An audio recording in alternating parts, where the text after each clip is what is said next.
If you don't do what I tell you to do, we're divorced. And he handed me with divorce papers. Sooner or later, this was bound to happen. Alright, then let's get a divorce. What? I filled up the divorce papers in front of him. Alright then, I'll fight it. It was he gave me the divorce papers, but for some reason he's stunned. You don't get it, do you? Without me, you'll be all alone by yourself. Yeah, all alone by myself. Is that all you want to say? Then that's enough. I'm busy with packing for moving out. What are you packing for moving out? What? It's obvious, isn't it? I'm going to divorce you and move out. It's a perfect timing in the end. My name is Sarah. I married my husband Jason a few years ago. We're childless and we both work. My parents died in an accident in my first year of work, and I've been all alone ever since. I was really appreciated when we got married. I wanted to make my own family with him. I want 2 children. I had such high hopes for a bright future. However, the reality was far from that. After our wedding, Jason's attitude gradually became cold. Sarah, if I'm gone, you'll be a loner all over again. Jason would always bring up this phrase whenever we got into a small argument. He would attack me by my weaknesses, and would always get into a fight because he complains about my housework. Is it stir vegetables for dinner tonight? The dish is for old people. Didn't I call you to ask what you want to eat today? You said whatever. Yes, but I still think a housewife should think what her husband wants to eat and cook it. I was in the mood for paella today. Then say so. You should know without asking. You'd complain no matter what I cook. What? What did you say? I work just as hard as you do, and I'm the only one who takes care of the housework. Don't talk like that. You said before we got married that you like doing housework. It's true, I like it, but if you're always complaining about it, I don't want to do it anymore. I see. What? No, I just thought you were being cheeky. Cheeky? If you're making that comment, it means you think less of me. I don't like that about you either. You're always reading into things. I don't want a wife who talks down to me like this. Here we go again. Next, you just start shaking up the fact that I'm alone in the world. And then another synonymous statement from Jason that he always says, well, maybe having kids will make your loneliness go away. Maybe it's time for us to have kids too. Jason never forgets to say this after an argument. When we just got married, I wanted to have a baby right away. But early on in our marriage, the husband who had been so kind to me was gone. Now that he has turned into the man who just complains, I'm hesitant about having children with him. It's true that I have no other relatives than Jason, but before I married him, I was living on my own. I have enough money to save. I'd rather not go back to being alone, but there are times when I would rather go back to being alone than have Jason threaten me. If I had a child, I would spend the rest of my life being abused by him, and he would abuse me in front of them. When I think about it, I just can't help it. I couldn't move forward with Jason, but he didn't like this either. Before we got married, you said you wanted kids right away. So why are you so unreluctant about having a baby after we got married? This is fraud, isn't it? If that's the case, why don't you make me feel comfortable to have kids? Huh? Are you going to complain about my cooking even in front of the kids like that? And complaining about my housework? Or about the way I fold the clothes? I'm not complaining. I'm just saying what I think. That's just how it sounds to you because you're pessimistic. I guess your personality gets distorted if you don't have parents in your childhood. That's what I'm saying. What do you mean? You're making a fool out of me. I'm not making a fool out of you. Jason replies with a goofy grin. The look on his face is the best proof that he's making a fool out of me. And to top it off, there's my mother-in-law. Any grandchildren yet? That's what I'm always asked when I visit my parents-in-law's house. That's right. You should tell her too. She's not helping at all. Sarah, what's going on? My mother-in-law stares at me. I couldn't say anything. Well, I guess there are things going on. Jason, you should talk it over with Sarah. I talk to her all the time. But this woman... Don't call her this woman. Just make sure you and Sarah talk it out, okay? Okay, I understand. My mother-in-law doesn't talk too much. She's been living alone ever since her husband died. She's not a bad person, but she's always saying, any grandchildren yet? And it's really tough on me.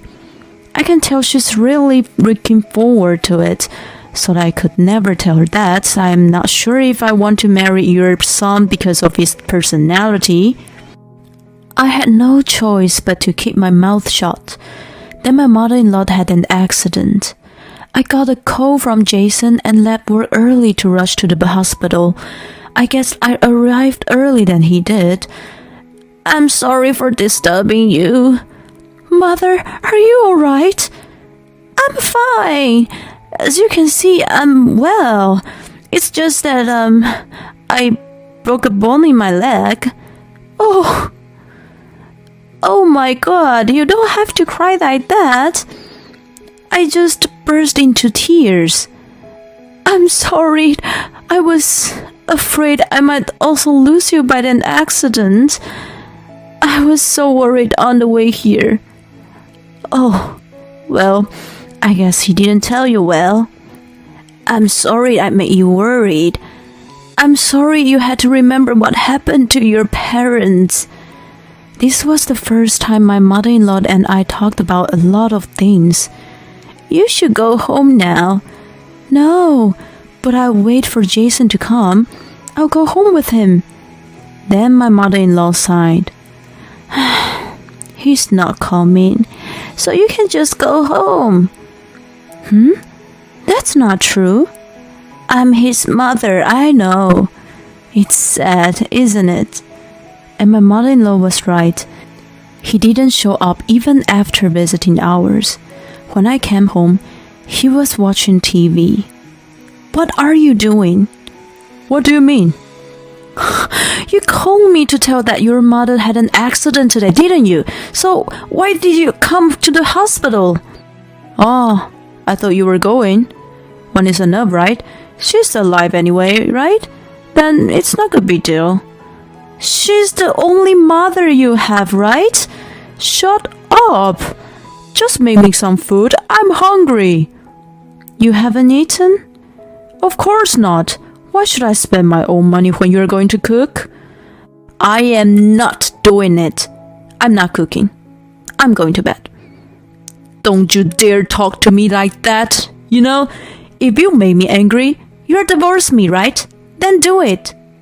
I was hungry, but I was so annoyed by what Jason said and did that I stayed in the bathroom, determined not to cook a meal for him. The next morning, I woke up and he was already gone, and from that day on, he never came home. I guess he was hiding out at his parents' house. I just left him there. After work that day, I rushed to the hospital where my mother-in-law was. I didn't tell her about Jason. I didn't want to cause unnecessary worry to my mother-in-law, who was in the hospital. I went to visit her every day while she was hospitalized. Thank you so much, Sarah. I know you and Jason are not getting along. Thank you so much for looking out for me in that situation. I'm sorry. You don't have to apologize. I could imagine what happened while knowing that you didn't want to have kids. He must have done something to you. I didn't know what to tell my mother-in-law. All I could do was keeping silent. A woman's intuition can be right. He's the one who made you worry about having children, so it's okay now. I was looking forward to having a grandchild too, and I drove you into a corner by asking you over and over again. I'm sorry. I'm sorry I couldn't live up to your expectations too. It was just as we were having this conversation that the doctor told us that the treatment would take more time. But she's about to discharge it from the hospital. She lives alone. She will need someone to help her until her legs heals. So I came forward to help her. I talked to the company about it, and they gave me permission to work remotely on a limited timeline. When I told my mother-in-law about it, she felt sorry for me to go through that, but I persuaded her strongly. On the day of the discharge from the hospital, I picked up my mother-in-law and arrived at my in-laws' house, but it was awkward to see Jason. He should still be at work at this time. I was supposed to meet him at night, and as the evening approached, I felt uncomfortable. My mother-in-law is looking at me strangely. Actually, we had a bit of fight with Jason, and he left the house, so we'll be seeing each other for the first time in a while today. My mother-in-law is looking awkward. See each other where? This is the only place I can think of where he would go. Then my mother-in-law's face turned stern. I see. I'm sorry. Why are you apologizing? Jason is your precious son. I'm sure you're uncomfortable with the fact that I blamed him for our quarrel. No, not at all. He's the kind of boy who never comes to visit me. What? He never came to visit you? No, never. I was mortified. My mother-in-law was in the hospital for 2 weeks, and he didn't visit her once during that time? What an asshole. Well, he's not that sweet boy, is he? Well, you mean... Sarah, I need you to calm down and listen to me. He doesn't have a key to this place, so he is not here. That means... It's okay, I have an idea. Let's talk about you and me first. And then my mother-in-law made me a surprise offer. A week passed, and I was back in the house where I lived with Jason, packing my bags. As I was packing my bags, I heard the front door open. Oh, just in time. I wanted to talk to you. I'm busy. How's Mom doing? Why don't you come see her for yourself? Huh? You're the one taking care of her, so I don't have to go. I mean, you're the one who's supposed to be taking care of Mom. If you don't do what I tell you to do, we're divorced. And he handed me with divorce papers. Sooner or later, this was bound to happen. Alright, then let's get a divorce. I filled up the divorce papers in front of him. Alright then, I'll fight it myself. Jason was the one who gave me the divorce papers, but for some reason, he's done. You don't get it, do you? Without me, you'd be all alone by yourself. Yeah, all alone by myself. Is that all you want to say? Then that's enough. I'm busy getting ready to move out. Why are you getting ready to move out? What? Oh, it's obvious, isn't it? I was going to divorce you and move out. It's a perfect timing in the end. Then who will take care of Mom? Don't worry, I'll be there for your mother. Ha ha! You are an idiot. You know what? You won't get your inheritance by sticking up for my mom. When Mom dies, I'll be the one to get the inheritance. I'm the only son. You're not my son anymore. Jason's eyes widened in surprise when my mother-in-law came out of my room. Huh? Why are you here, Mother? You need nursing care, don't you? I was here to help Sarah move out. You stupid bastard. I can move on my own with these crutches. My only child is Sarah. I don't need a child who is after my inheritance even when I'm not dead yet. You won't get anything. I'm divorcing her. Then she's not entitled to the inheritance. I'm in the process of adopting a child. What? I'm also in the process of disqualifying you from inheriting. You won't get any penny of my money. You old hack. That's what I wanted, kids. I knew this bitch would disqualify me. If I have kids, the grandchildren will be entitled to Mom's inheritance. I told you, we needed kids as soon as possible. You're really hopeless. You're an idiot, more than anyone can imagine. If you have a child, I'll disqualify that child from inheriting again. Fuck you, you old bitch. Jason tried to grab my mother-in-law. I quickly pushed him away, pulled my mother-in-law by the hand and left the house. Hey, are you his wife? A strange woman was standing in front of our house. Oh, it's you. You're the one he's having an affair with. What? Well, for now, did you write the divorce papers? Please get out of this house as soon as possible. I see. So Jason had rolled into this person's house.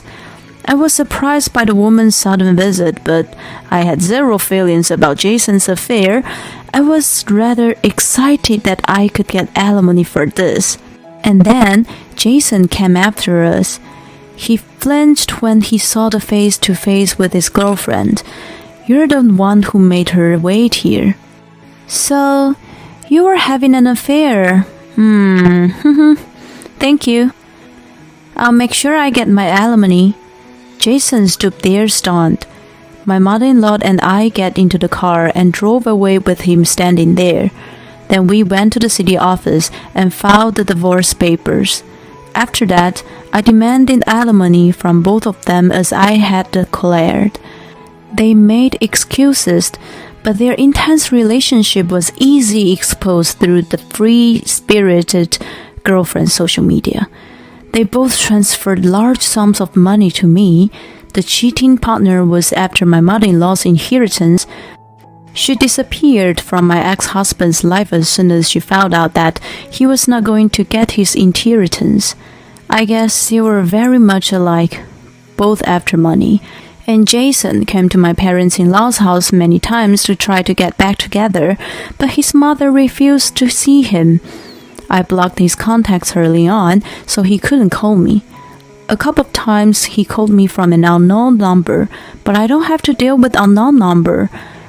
Since then, my mother-in-law's leg has recovered completely and she is doing very well with no after effects. I'm very grateful to my mother-in-law for suggesting to stop me. And now, several years later, I'm still enjoying my life with my mother-in-law. I'm no longer alone. We can be a royal family if we care for each other, even if we are not connected by blood. I will continue to spend my life with my mother-in-law, my mother. It's unforgivable to take your wife's weakness and do whatever you want to her. And his reason for wanting to have children are terrible. He will never be happy. I hope Sarah and her mother will be happy in the future. Thank you for watching. Please subscribe to our channel if you like. See you in the next video.